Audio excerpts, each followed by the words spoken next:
Hey YouTube, it's your girl came back with another video. So in today's video, I'm sure you guys can tell by title, we are doing a Barbie look recreation, Kim rendition, because you know I do my own thing outside of the trend, obviously.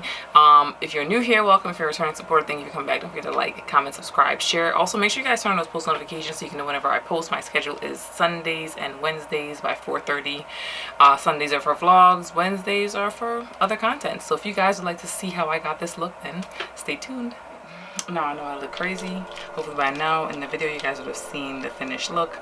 Normally I go in with my MAC skin prep options, but I've been wanting to try the Milk Hydro Grip Primer. I've heard a lot of good things about it, and you know, no time like the present. It's a decent amount because you always want to make sure that, you know, your skin is nice and moisturized so that your makeup sits on your face the way it should.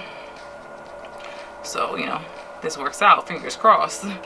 Your girl will be a Hydro Grip Primer girl. Alright. So rub that all over my face. I'm going to do my eyebrows. I am going to speed through that.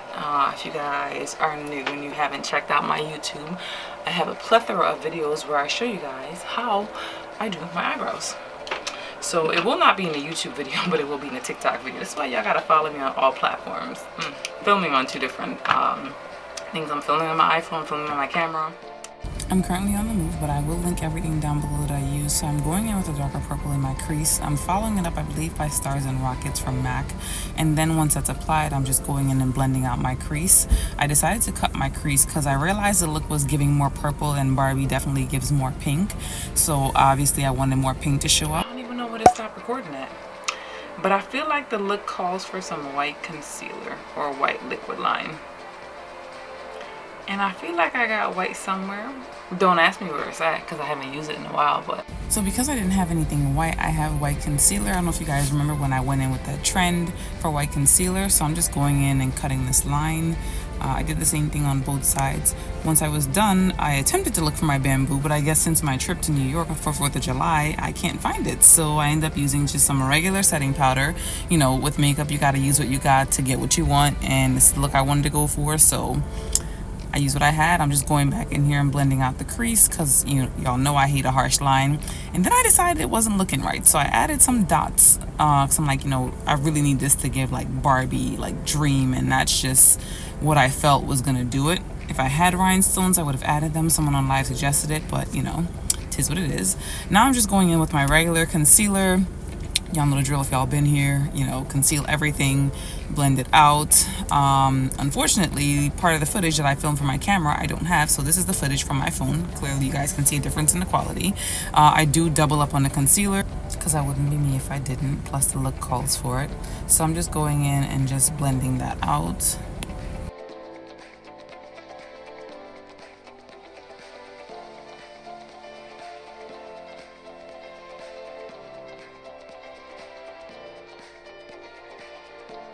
Once that is done, it's now foundation time. Now because this is a full glam, I am just using my regular Too Faced Born This Way foundation. And this is where I started to realize like my makeup was not blending properly. That's why I said early on, like, hey, you know, we'll not be using the Milk Prep Primer anymore.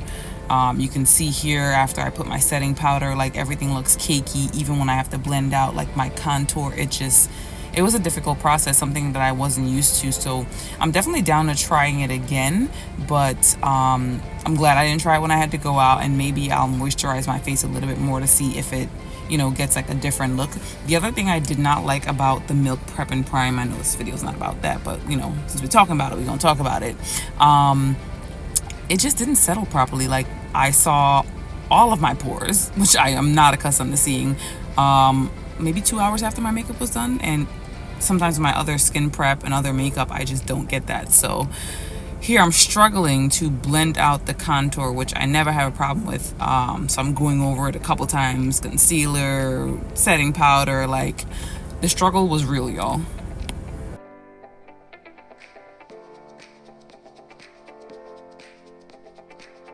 Now I'm setting my face with my Too Faced Born This Way translucent deep setting powder. Then I'm going in with my cream blush. Y'all know I love my ColourPop cream blush. So I'm just going in using a beauty blender. You know, pick that up when I forgot my brush. This blends in a lot better. But again, that Milk Prep Prime just had me looking really crazy. Like, I struggled to blend everything out. You can tell by how harsh my contour line underneath my blush looks. So, you know, now it's time to go in with my dry blush. Absolutely love the color, but again, blending it out was a struggle. Now, I did put it on a little heavier because, again, Barbie, you know, we think Barbie, we think full glam. Here I am trying to get rid of that harsh contour line. Finally got rid of it, setting underneath my blush.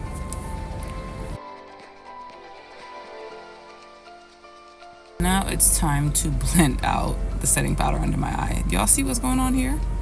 It is not blending. When I tell y'all, like, you can see the disgust on my face, so I just breeze past it, putting the setting powders on my brows. That's what get it to look a lot more natural. Gotta go back in and fix my nose, but again, you still see how harsh the blush line looks, because normally, like, when I blend, like, even when I do my eyebrows, I always brush it out to not make it look harsh, but this just wasn't giving that. Like, when I tell you I will not be a milk prime girl, I'll try it again, maybe mix with other products, but not by itself, because it looks good from far, but far from good. The highlight that I'm using is the same one that I use on my brow bone. It's just a pink highlight that I have in an Urban Decay kit, because I felt, again, it goes with the look. Now I'm going in under my waterline with that same dark deep purple, and then I'm gonna go over that with pink, because, again, you know, it gotta give Barbie. It's time for mascara. I'm going over, y'all know I love my Voluminous Lashes mascara. 1 layer on the top, 2 at the bottom. I decided to skip to lips. You know, I saw this video Jackie Aina made a comment on about a girl talking about dark lip liner doesn't look good, and she put up a few examples of pictures, and, you know, it just, unfortunately, my skin tone doesn't work with any other lip liner, which is why I also refuse to buy anything expensive. Here I'm going in with Candy Yum Yum. I'm gonna follow that up with some MAC lip glass in Pink Poodle, because I felt it called for a glossier look. But once I was done applying this, I'm like, hey, you know, it looks good, but it's missing something. So we did Please Me in the middle, and that, y'all, that set it off. I went in and I contoured the sides of my lips, as you guys can see here, with that same chocolate brown lip liner.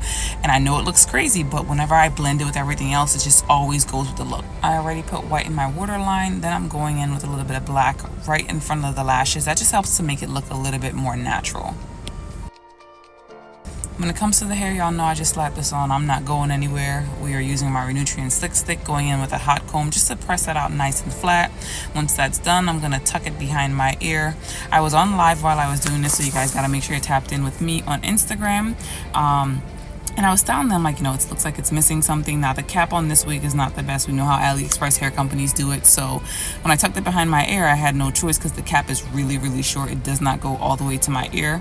So I tucked my hairs underneath, and then AJ, shout out to him, suggested that I bring some hairs down from the wig. And as you guys can see, that really completed the look. Once that was done, I got to style in the wig. I don't know about y'all, but this first curl right here, it did it for me. Look at the look on my face. I was like, ooh, I needed that. Like, this side is perfect, like with the layers, but this side just needs to, like, it needs to be looser. Y'all know my OCD be kicking in. Yo, this is the finished look. If y'all don't follow me on Instagram, what are y'all doing? I went live and I showed y'all this look, and I styled my wig on live, and I got input from people on live. I appreciate y'all, but the look, hold on, look at the sideburns, child. Let me tuck that up underneath here. The look is giving. It's giving. It's eating. How I told AJ, not AJ, April.